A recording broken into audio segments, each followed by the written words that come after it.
Hi, I'm Christina Ward, Christina and Company, Keller Williams Realty Boise, and I do weekly live Facebook updates on the market. And I've decided that those are very important right now. The real estate market here in Ada County is our weekly lives, and because it's changing every week or every day. And then also what we're doing is big picture, how did everything go for the last month? So this is your May monthly market update. Super excited to share my screen, some charts and graphs, and get dorky. I want you guys to comment on this post, ask questions, ask specific questions to your area because someone else might have a question, or even ask me online if it's private. I really am passionate about education first and helping people and empower them to make the best decisions for their family. So let's get started. I'm going to share my screen, and we're going to start with some overall Ada County resale market updates. We're going to go a little bit into new construction this time, which is exciting. Show you 2019 and 18 numbers year over year so we can see a trend. I'm also going to show you some marketing strategies that's been working to help us get multiple offers and sell clients' homes for top dollar, which has been really fun. Ada County. So May 2020, March and April, there was some uncertainty. Like I've said this before, sorry if you're hearing this hearing this again, but February 2020 still was the best month to sell a house ever in the history of tracking for the last 15 years. Because see this low inventory, this 337 number, the red is the actives for sale. And then the black is the 449 is the sales of that month. And then the 678 is the pending. So that's the buyers that are under contract at that time. And so when you see those buyer numbers higher than the seller numbers, it's like, wow, that's a super seller's market. There's a high demand for buyers, not enough houses for sale. Those buyers are snatching up all those listings, causing those listing counts to come down. And we have had a low inventory market for a few years now. It's been a seller's market for a few years. As you can see down here at this graph, it shows from 2011 to now a really long appreciation. This is actually the longest appreciation in the nation that we've seen since World War II. So we haven't seen this many years of appreciation. I'm still I sold real estate through the last recession, so I might not be as optimistic, although I am naturally optimistic.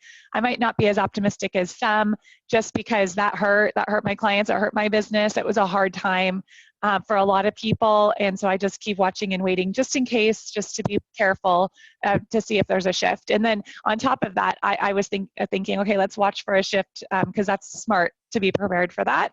And then COVID-19 happened. So in March 20 and April 20, we had less buyers and less sellers than typical. So, if you look at, 683, 720, we're supposed to see listing counts go up in the spring because more people sell, but also more people buy. And so those listing counts kind of went up. And so that was good, not quite as much as usual. And then those buyer counts went down for year over year. In May, it really improved. Our state opened up in stages. So we started to see some people that sidelined. Obviously, people didn't sideline. April, May was a good time to sell a house. There's no doubt. There was people that needed to buy or sell. But then some people didn't feel comfortable, or maybe they were stuck in California, couldn't get out to come shopping. And so they came out, and we saw an improvement in our market in May. So there were 603 sold in May, 966 pending, and 667. Let's look at that year over year. So 667 for sale. The year before was 746. So our active listings are down. And then 966 pending. The year before was 1088. So that's down too. So it's better, and it's still low inventory sellers market. But there is a decrease in transactions. There's no doubt. That's obvious, and that's been happening since March. This is May 19, so it shows that same 746, 1088 number we just looked at, but then it shows May 18, which is kind of fun, and there was less for sale then, and then about the same number pending. That 1.1 month inventory versus 1 month inventory, that means that's for our whole county. That means if no new homes come on the market today, there's no houses for sale. It is low inventory all the way up to 999. when you get over to that million, it gets into more of a balanced market, not a buyer's market anymore, a balanced market, but you do feel that softness. I always say if you're a buyer, if you're a seller at $1 million, or say you're a seller at $1.2 million, that's the value of your house. Your buyer, you're competing against the whole market because your buyer could buy a $500,000 house and put $500,000 into it and make it great. So more of a fixer-upper luxury house, or your buyer could stretch themselves and maybe buy a $1.5 million house. So it's just that when you're selling in that luxury range, you are competing against a much larger group of people, other sellers, to find that one buyer. When you're selling in the affordable housing range, like let's say 300 to 350, those buyers just are in 300 to 350 usually. So those houses sell with more offers typically, and more interest. It's just a bigger market. I mean, look at these numbers here. And we're in May 20, good. So the biggest market for May 20, oh, interesting. I'm gonna have to look deeper into this. So there's the most listings, was in the 400 to 500 range. The most transactions was in the 250 to 299. Oh, for the year, but then 300 to 350 for the month was the most transactions. So that's really kind of our hottest market right now. I'd say 250 to 350 to be safe. But for May, the winner is 300 to 350. Very interesting.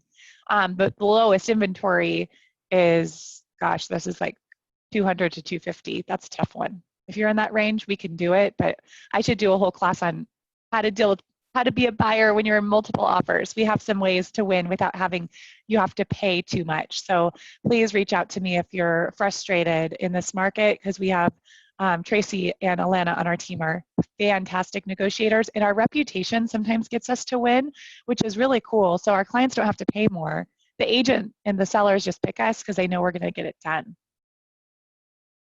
Okay, so new construction is separate on our charts because new construction is a whole different ballgame. So we have had, since the Great Recession, we haven't had as many houses built. So that's partly part of our low inventory issue, is that builders are more conservative or don't have all that financing that they got before. That was part of the reason why we went into the Great Recession. So there are 765 houses for sale in Ada County. That's new construction to be built or new.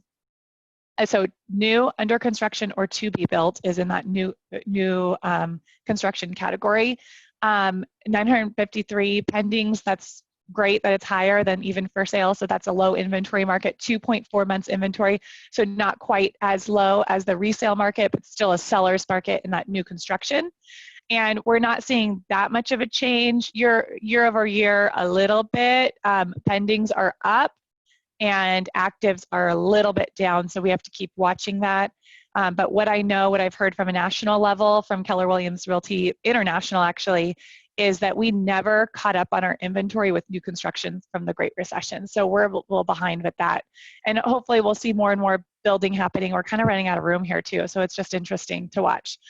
This one's really fun, and I could spend a lot of time on this. I don't want to bore you, but this is actually the historical data from 2006 to now. And a lot of people are comparing now, like, are we entering into another recession like last time? And this is so different. Like, we just don't know we've never been in a pandemic before, and real estate lags 90 to 120 days after. Like, what's going on today started, the buyer or seller's real estate journey probably started at the beginning of the year. So it's just really hard for us to know. Also, we've got the stimulus money that came to individuals and businesses. That's kind of floating our economy for the next couple of months. So I'm really still watching cautiously to see what happens in July, August, and September. And September is going to be the month when people started forbearances. So that's people not paying on their mortgage. That probably started in March and April. So September and October is going to be a very interesting real estate month as well. I would really recommend, if you need to sell your house, to look at selling now, because I just know it's good now. I can't speak for the future. But this is interesting. It shows like the 2000s, the red graph at the bottom shows the 2006 averages. This is combining existing homes and new construction together, and then shows that, like, you know, really terrible decline that we saw. But here's the good thing, you guys. 2006 was the last high. And in 2016, this doesn't really show the recovery as much as the existing. Yeah, so look at this. 2006 was 260, and then 2016 was 254. So we pretty much recovered with existing resale houses in a 10-year span. So I'm always recommending to people, we do not know what the future holds, but if you can buy a house and afford it and live in it and own it for a long time, this is coming from a salesperson. I get paid if you sell your house or buy a house. But if you own a house for a long time, you're building wealth, and even in the worst recession that we've seen of all time, people recovered as long as they could afford their house and keep their job. So if you feel confident about your job, or maybe you get pre-approved for a loan just based on one person's job and you buy kind of lower than what your income holds, then you can go on some nice vacations and you're going to be okay if someone loses their job or gets a decrease in income because they're a business owner. But it's kind of fun to look at this new construction and existing combined. The biggest difference between now, like say now is 2006, but it's not because it's so different. But the biggest difference is look at this inventory, the listing count up, and it's weird, it doesn't show back to 6, but when we were in 6, the listing availability was much higher than it is now. So the inventory and the interest rates are what really drive our market. Plus, if there's the COVID-19 gets a big increase and the governor says no more real estate, real estate's non-essential. It was essential in the last stay-at-home order, but say they decide it's non-essential, that could really affect our market. That could really, I shouldn't even be laughing about it, but that is that happened in Washington State and also in Philadelphia, and it really affected their real estate markets. So, but the good news is we have low inventory. We're giving loans to only people that should really be getting them. Unlike last time, there was some really unique loan programs out there, but last time there wasn't a pandemic. So, to be continued in the future. I wanted to just show you guys a couple examples of listings. So just for some ideas, if you're thinking about selling your house, I'd love to talk to you about it, but here's some just free information. These are our listings that are pending or active. And what's interesting is, just telling the story on each of them. Stegerman was listed low, obviously, because it's a 1 acre in Meridian and received 16 offers in the first weekend. Rimrock is a luxury house, not as many showings, but had a very serious buyer that came from San Jose that saw it on the 3D tour and bought it. Granite is available. It's a really awesome house in the East End. Rookery is a casita over in Southeast Boise and rare to come on the market. I just wanted to show you an example of staging. So when I got a hold of this property, it's an interior designer's house, so it's really scary for me to go in and say, we're going to stage your house. So we worked with some of her furniture, and my stagers brought in their furniture to combine and make it look really nice. What's amazing to me is, I notice things even in a messy, dirty house. I've seen so many houses, I notice things. When I saw this picture, I realized that how special that fireplace and built-ins is. Staging sells homes for 8% more and highlights the best features of the house. The staging in this room really elevated the perceived value of this house. This house got 3 cash offers on the first weekend and sold for $30,000 over asking. And it is just more of a patio home in Southeast Boise near the Greenbelt and Mountain Crossing. Stagers did an awesome job on this. Let's see, how do I get back? Okay. And then we have Ice Bear. This was a fun one. So with these guys, they really wanted top dollar. And they met with me and I said, I don't know if I can, it was a rental. I don't know if I can get that price for you. So what we did together is I consulted them, and it's a full concierge service that we do to get a house ready for sale. As I consulted them on what to do, what not to do to really maximize that sales price. And they ended up painting, staging, landscaping. We did a little bit of handyman repairs, and then they got their price. they got there. It was like so exciting. And so here's just a few pictures of the professional staging. Oh, and they refinished the wood floors. That was huge. This room was a dark red. They painted that room. The kitchen was a dark red. They painted that room. This living room was really long, and it was, if you saw it without furniture, you'd think, I don't know what to do with this. And it just really came together with the furniture. Oh yeah, that kitchen looks like 100,000 times better. And this house has the best backyard one of the best backyards I've ever seen. But if we had the old dark red walls or the empty house with the, you know, wood floors that were totally trashed, people wouldn't have even gotten to the backyard. But this really holds people on the listing. And it's still not a perfect house, but the staging distracted from the flaws. And then this is what sold it. And this is what we really focused on with the marketing. So yeah, other great houses, like this one sold for top dollar in my opinion, just got one offer in the first weekend, but one that really, really wanted it.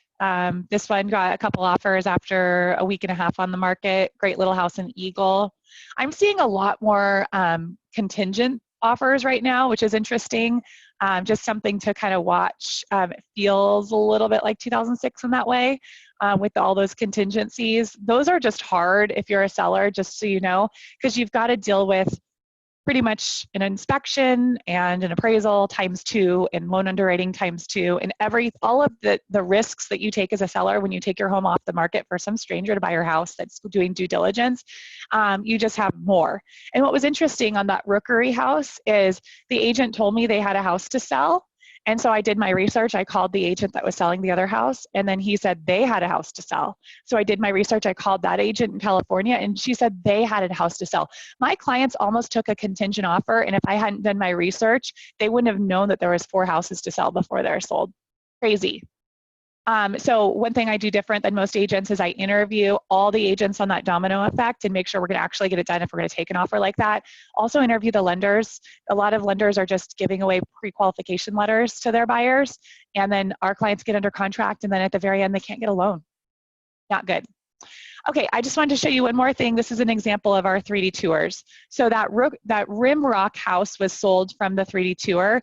It gave someone enough confidence to get on a plane the next day and come see it in real life. So they didn't see it. It didn't sell it. We didn't sell it sight unseen. That would actually make me a little bit nervous. But it did give people enough confidence to the people to go, you know, take the risk and come see it fast. So it's a very technical tour. You get a little dizzy, sorry, but it's a way for you to really see the floor plan, like, and you can look up and you can look down and you can skip some of these circles and go into the bathroom. And so again, you can't smell the house, you can't really feel it, but it's a lot more technical than photos. I really feel like the photos allows you to get excited and draws emotion, but the tour is great for out-of-state folks. You know, even for my sellers that are occupying their house, it decreases showings. Like, I call this a virtual showing. And then, you know, then we get the real, if they're nervous about a whole bunch of people coming in their house, they're only getting real serious buyers into their house. So that's kind of exciting. I hope this information was valuable. I'd love to get feedback on what you'd like to learn about, because I really want to provide value and educate everybody. Just let me know if you have any questions. Post on this, from this post and comment what you learned. That would be good, like an aha moment, or what questions you have. Again, I'm Christina Ward, Christina and Company at Keller Williams Realty in Boise, Idaho. I hope you have a great day.